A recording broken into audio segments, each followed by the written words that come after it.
All right, let's jump right into this Airbus Mentor Academy explainer on noise abatement departure procedures, or NADP. I'll be walking you through this as your senior instructor today. We're going to focus heavily on system logic, cockpit recognition, and the real operational reasoning behind what we do. Look, whether you're a brand new cadet or you're stepping up to command on the A320 or A330, understanding exactly how your aircraft manages its vertical trajectory out of noise-sensitive airports is absolutely critical. So let's get into it. First up, let's establish exactly what we're dealing with here. An NADP is a standardized vertical flight profile, and its entire purpose is to mitigate community noise exposure on takeoff.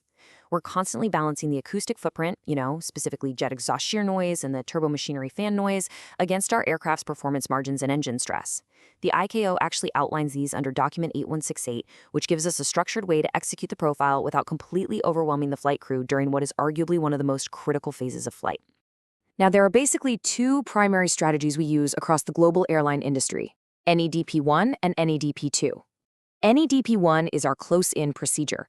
This one steepens the climb by delaying your acceleration and keeping those flaps and slats extended, effectively pushing the aircraft higher, faster, to protect the communities right there at the end of the runway. NADP-2, on the flip side, is our distant procedure. It prioritizes forward speed, accelerating early to retract high-lift devices, which immediately drops aerodynamic drag and lowers noise further downrange. Here is our roadmap for today's briefing. We'll quickly cover the objective, move into MCDU setup, then FMA sequences, a very important overspeed trap, abnormals, and finally wrap it up with a debrief. Section 1. The Noise Abatement Objective. So, as an Airbus pilot, you're tactically trading local noise against fuel burn, emissions, and engine wear. And while NADP-1 keeps you higher directly over the airport, it comes at a pretty hefty cost. NADP-2, however, reduces fuel burn by 50 to 200 kilograms per flight compared to NADP-1. Since it gets you clean and efficient much faster, it minimizes those extended climbs in high-drag configurations. This massive fuel and engine stress savings is exactly why NADP-2 is the standard default for airlines globally, well, assuming the airport doesn't specifically mandate that close-in NADP-1 profile. Moving right along to Section 2, MCDU Setup and System Logic. During your pre-flight prep, you are building the architecture for these profiles right there on the MCDU takeoff perf page. You're explicitly defining the thrust reduction altitude, or THR reduc, and the acceleration altitude, or ACC. Now, I want you to remember this number, 800.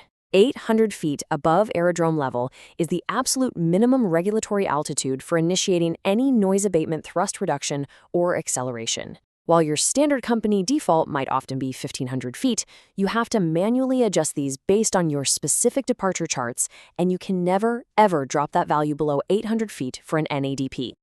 So leading right into that, here is the hard-coded Airbus constraint you absolutely must know. Acceleration altitude must be greater than or equal to thrust reduction altitude. The flight management and guidance system strictly enforces this logic. Why? To protect your vertical flight path loss. The FMGS literally will not allow the aircraft to command an acceleration or transition to en route climb speeds before engine power is safely reduced to climb thrust. All right, Section 3, Flying the FMA Sequences. Let's see how this actually plays out.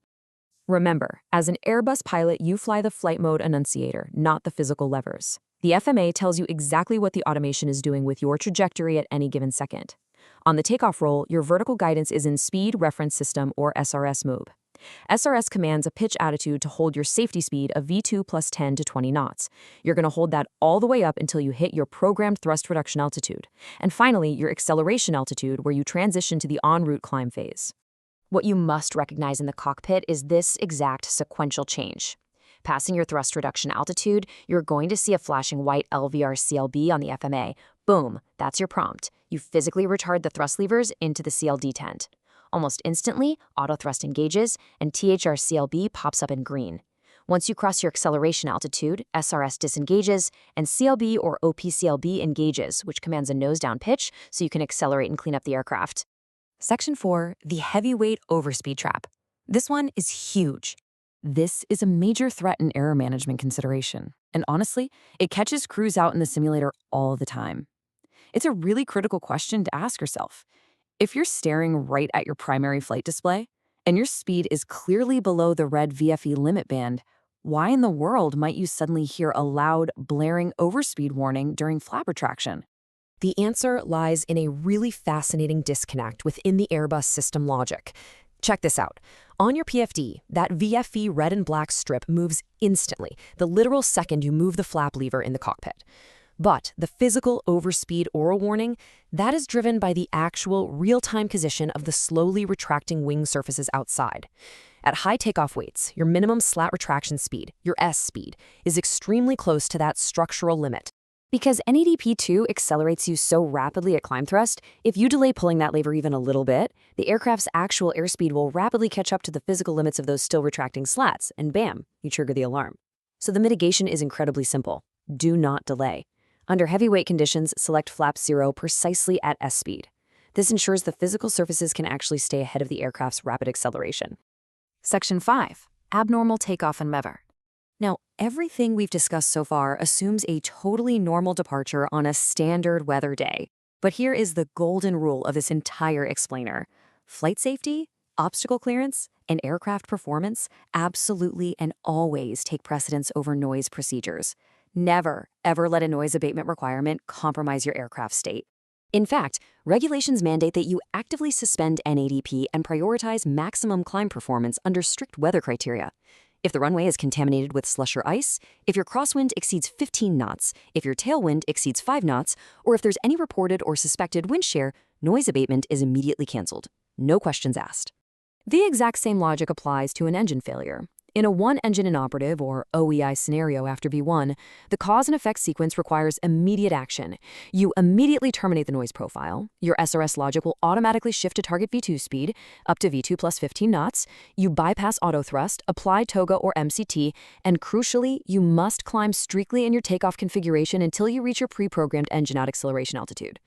Don't even think about leveling off to clean up before that. And finally, Section 6, the Senior Instructor Debrief. Let's wrap this up by consolidating everything into 5 key operational takeaways. 1. Aircraft control always beats noise. 2. Never reduce thrust or accelerate below 800 feet AAL on an NADP. 3. The FMA is your master reference. Always verify your SRS, THR, CLB, and CLB transitions. 4. Avoid that heavyweight trap by selecting flaps 0 exactly at S speed. And 5. An engine failure means immediate termination of the noise profile. Climb configure to your engine out acceleration altitude. I'm going to leave you with a simulator scenario to really test your decision-making. Imagine you're flying a heavy A320. The white LVR climb prompt just begins to flash on your FMA, telling you you've hit your thrust reduction altitude. But in that exact millisecond, your number one engine suffers a catastrophic flameout. What do? Do you follow the flashing prompt and pull back to climb power? Or do you terminate the procedure and apply TOGA? Think about your priorities, rely on your system knowledge, and as always, fly the aircraft first. Thanks for joining this explainer. Keep learning and fly safe.